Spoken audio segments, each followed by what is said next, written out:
So I was on a roll. I was an executive with a nice salary, annual bonuses and stock options, all the perks. Everything was on track. And on Monday, January 7th, 2008, at 3 o'clock in the afternoon in a small conference room on the top floor of our building, the president of the company wanted to have a quick meeting with me, which wasn't unusual since he was my boss. But the meeting turned out to be even more brief than expected. He fired me. And I'll never forget how his words just sucked the breath right out of me. And I left the conference room in a dazed state, and I went home and curled up in my bed in the fetal position for 3 hours. And while I could go on in vivid detail about how I felt, what I did to my self-esteem, my finances, and so on, what I now realize is while that event created the greatest amount of discomfort I had ever felt, it was that discomfort, the departure from my ordered life, that forever changed it for the better. You see, friends, what makes you comfortable can ruin you. And what makes you uncomfortable is the only way to grow. Let me say that again. What makes you comfortable can ruin you, and only in a state of discomfort can you continually grow. Now, I suppose if on January 8th, somebody come up and said, "Gee, buddy, getting fired's a good thing, because now you're really gonna grow," I probably would have smacked them. But pretty quickly, I became motivated to start a new journey. And after a couple of years of work with my new team and a PhD friend at the University of Nebraska, we had this epiphany on how to illustrate and apply the science of discomfort and growth. We called the concept the growth rings. The growth rings represent living environments that promote or hinder growth. And that includes everything from your place of work to even a fishbowl. You see, what dictates the size of a goldfish is its environment. And while this goldfish lives in a very safe environment, it's also very limiting in most every way. And when placed in a more robust environment, like say a small pond, this can be the result. Now it also means he could be eaten. But friends, this is you. The environments in which you work, live, and play, they're all a proverbial fishbowl that dictates your growth. So the first growth ring represents a low-performing, low-growth environment called stagnation. Stagnation is understood by having to follow too many steps and permissions and minutiae that stifles creativity, independent thought, and action. To imagine an environment such as this, think no further than our state and federal governments.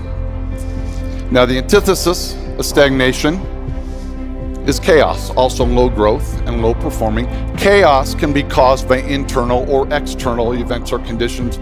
We see chaos occur at times in business mergers, natural disasters, and horrific events like 9/11. Chaos is having zero predictability or control over inputs and outcomes. Coming back down the growth rings, next to stagnation is the most desirable environment, order. Order is knowing that what you do or what is happening in your environment leads to a predictable outcome.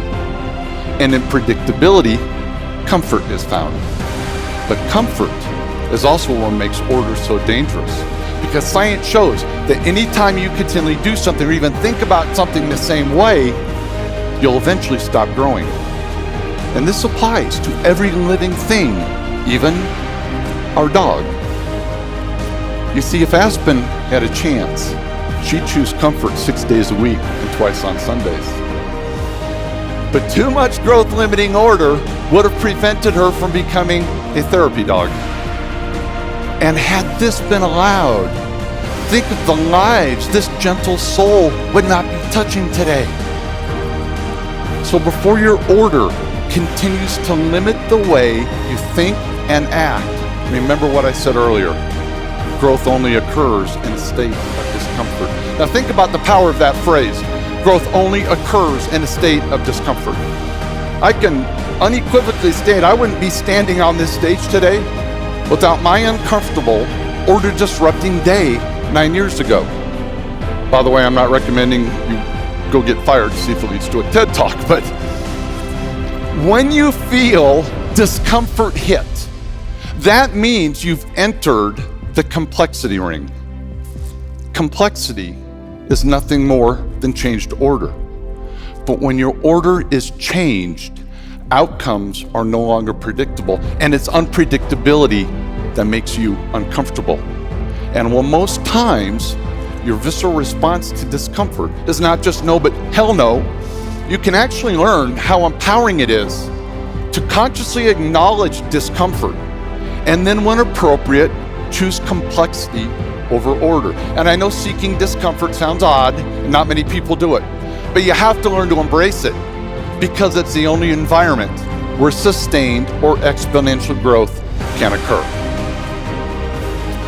Okay, to weave high growth complexity into the fabric of your lives, there are three primary ways it can be triggered. Complexity trigger number one is it can be forced upon you. When I got fired, I didn't have a chance to stay in order.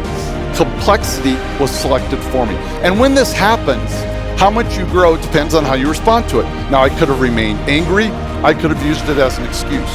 But what I actually learned is that I suck as an employee. And I'm much better off accepting the risks of running my own company. Complexity trigger number two, someone can help you get there. This is the role of parents, teachers, coaches, and bosses, because left on their own, people will consciously or subconsciously select the comfort of order. And they then need to be pushed into complexity in order to continue growing. My youngest daughter spent most of her high school life training to play tennis. And her coach was pretty familiar with our work on complexity and the growth rings. So I called him up one day to check on Maddie's progress, and I was able to phrase my question like this. I said, "Hey Lee, how long has it been since Maddie's been pushed deep into complexity?" Lee's response, "Funny you'd ask, Bill. We got there yesterday." She broke down into tears on the tennis court. Well, knowing how tough my daughter is, and the fact that she never cries, told me she was deep into complexity. But friends, this is where critical developmental decisions are made, because the old Bill, the pre-growth ring Bill, would have intervened and wanted to know what was making her so uncomfortable. Then I would have done everything I could to try and get her happy again. What I really would have been doing is removing the complexity and putting her in order. I actually would have been stifling her development. But the new post-growth ring Bill relished in his daughter's discomfort. And it was the coach's next words that told me everything I needed to hear. He said, "But Bill, I gotta tell you, it took a heck of a lot more to get her to the limits of complexity this month than it did last month. Discomfort was causing her growth." Okay, but what if you're not lucky enough to live or work in a robust, high-growth environment? What if you're stuck in order, even worse, stagnation? Well, the great news is everyone can trigger complexity at any time. So complexity trigger number three, trigger it yourself. Take a journey with me back to Montgomery, Alabama in the 1950s. Imagine, if you will, a young girl who's black, and she attends an all-black high school. And she takes a city bus to get there and home, which wasn't unusual in that era. And on March 2nd, 1955, she boards the bus to come home from school, and she sits near the back in the first row of seats where blacks were allowed to sit. And as the bus continues to fill with white people, there's eventually no more room in the front of the bus. And according to local law, she needed to move further back to create room for white people to sit.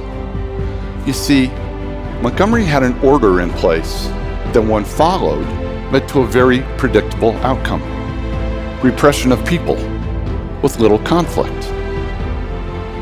But 15-year-old Claudette Colvin had just spent the last month in high school studying Black history, and she was understandably fed up with the historic and existing atrocities. And so on this day, she decided she didn't like Montgomery's order. And by refusing to give up her seat, She sent a community, our laws, and our entire country into complexity. Yes, 9 months before Rosa Parks made her famous decision to stay put, it was a 15-year-old girl that was handcuffed, dragged from the bus, and taken to prison. It was Miss Colvin, not Rosa Parks, who first fought the law, and by the way, was also the star plaintiff to testify in the famous lawsuit that went all the way to the U.S. Supreme Court. So, I use Claudette's actions not to heighten awareness of race issues, although that's not necessarily bad, but I use it as an example of every issue, of every situation in an ordered environment. It's a real and perfect example of complexity forcing people, our communities, and our courts into discomfort, and the downstream impact that can occur anytime someone elects to move from order. Dr. Serene Jones, in a recent book, summarizes this concept very eloquently. She said, "The constant facade of order hides the wilderness that is craving to seep out and teach us that life wasn't created to be what we think it is. Beyond words, we must experience the wilderness to be taught what cannot be otherwise known." So friends, it's not the discomfort of losing a job. It's not having a child break down on the tennis courts, but it's order you should fear the most, because it is a threat. And order disrupting people like Jesus, Galileo, Claudette Colvin, Aspen's trainer, and maybe even a few of you have already proven. Now think about this. It's not the complexity triggering individuals or events you should fear the most, but it's your own willingness to accept or seek discomfort that will dictate the growth of not just you, but our entire world. Thank you very much for allowing me to be a part of this.